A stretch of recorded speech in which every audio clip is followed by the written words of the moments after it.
Hello and welcome to another postbox by Ghost.0. This postbox is about the BBC One mockumentary, which is a mock documentary called Ghost Watch. Basically, it was a joke for Halloween that not everybody responded to correctly. I will discuss further now.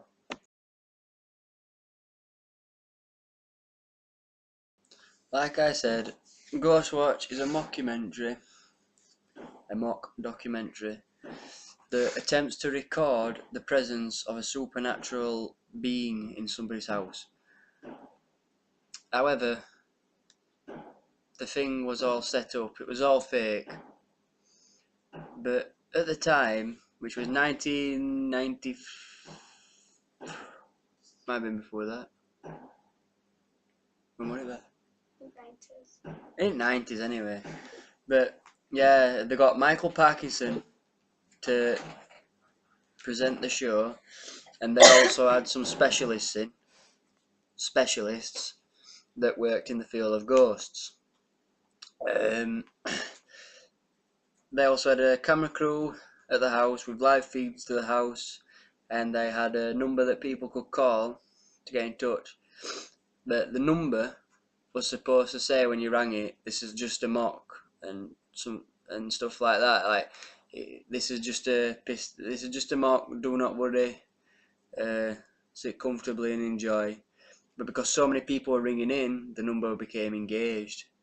So when people ring, all they had was boo, boo, boo. In the programme, like I said, they try and work out who this supernatural being is in this house. It's called Pipes. And towards the later end of the film, it looks as though the people in the house are making it up. But then towards the very back end of the film, the studio starts blowing up, and the image of Pipes appears on a thing. There's also people ringing up. One woman says that her husband just touched a glass table and it exploded, that there's blood all over. And this must have really got people scared. And I know it's just an Halloween joke, but the BBC should have thought about how influential their audience is. And the answer to that is very. Your audience is very influential. I learnt that last year.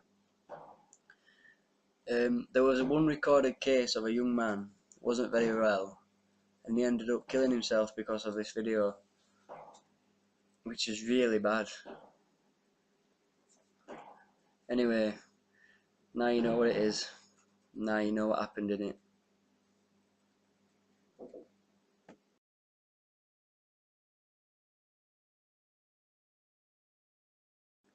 The group reacted almost the same as ours. Last year when we watched it, there were a lot of people that didn't even think it was real. And there were a few people who were undecided. Now at the end of the video, when we got told it wasn't real, a lot of people said, "Oh, I knew that," but then there were some people who actually admitted that they didn't.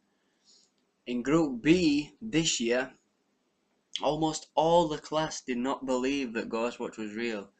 We were asked not to tell them that we knew, but when we didn't, that was still people's overall opinion. Now, I didn't let nobody know, and I don't know whether Brandon or Sam did, but I know Aston didn't because he came with me. So they must just be smarter than all us. I think people reacted like this because we live in an age now where people don't really believe in ghosts, supernatural. That gets odd filming that, but a lot of people tend to not really believe in it, especially people our age. But maybe again, that's just ignorance. I don't know.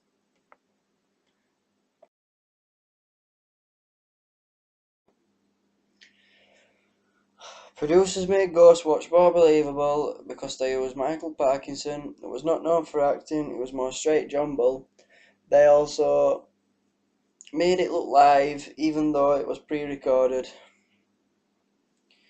Then also using the number to call in, using pre-recorded phone calls, using experts, making the family look as though they're a natural family. The woman was a better actor than the kids.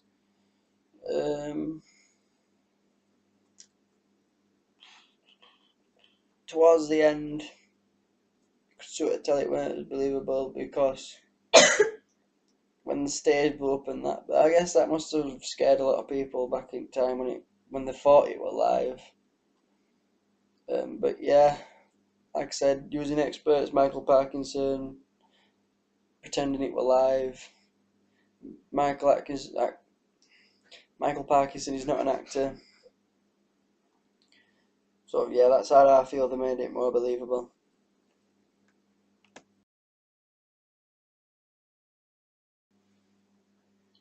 Right, now I'm going to look at the audience's reaction towards Ghost Watch. Wasn't really a good one. According to Bob Rickard of 14 Times, most callers felt that this fictional program breached the trust between broadcaster and the audience. So basically, what I think that means is they feel as though the BBC breached the line of trust. People used to trust the BBC, and then when they did this, they didn't. Michael Parkinson, the star of Ghostwatch, actually enraged many people by gloating. He says, "If we've scared the pants off people, we've done our job well." People must have been angry because, yeah, they got scared, but that's because they were tricked into thinking it was real and it wasn't. I mean, I suppose that's not really fair on the BBC's part to lie to the audience like that. But the public reaction and commentary came from many corners, like Dr. Susan Blackmore, a parapsychologist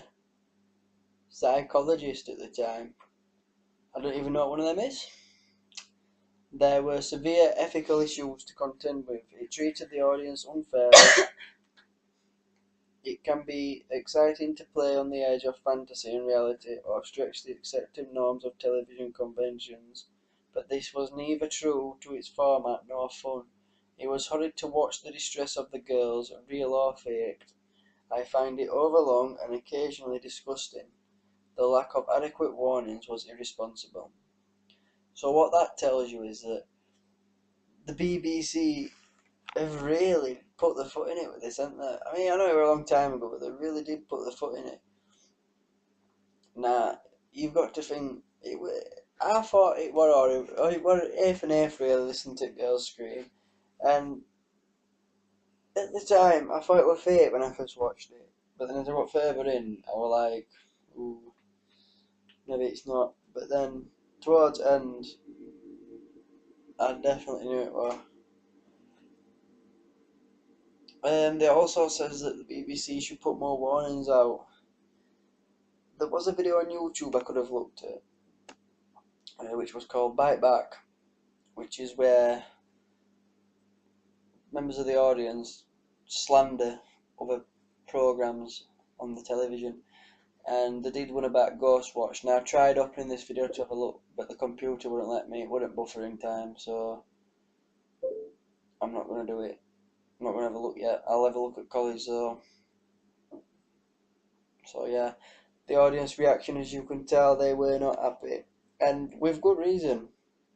People shouldn't be lied to about that. It's like somebody making a documentary that aliens have been on our planet for years and they're actually controlling our brains. It's just like somebody just saying that and it being so believable that it tricked the entire world that aliens existed. I don't know.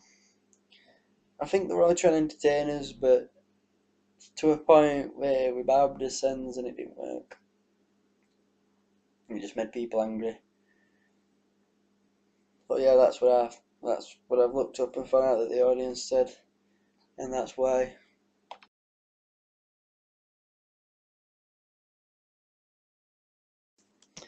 So, from looking at Ghost Watch, I can see that the audience is very influential, especially when it comes to some. Well, it's not just that they're being influential. The BBC will have done this because it was a mockumentary, which was a joke documentary. Obviously, you must understand that the BBC shouldn't have lied to the audience, knowing that they're that influential. But the BBC can't be held completely at fault. I mean, you look at some parts and you can tell it was obviously fake. I have to blame it on the audience in some way because how gullible can you be, really, honestly? But I suppose at the time it must have been really scary.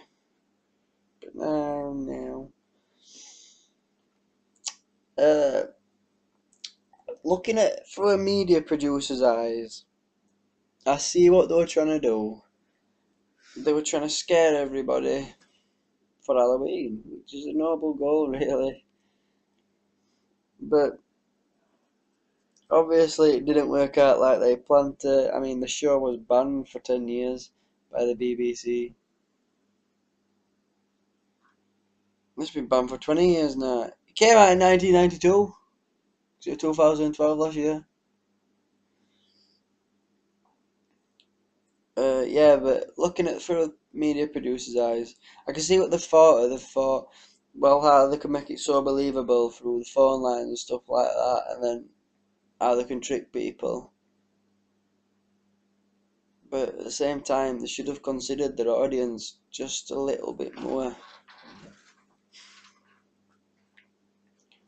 Anyway, that's left me something to think about. I've been 2155506 TAT. Thank you. And that's all.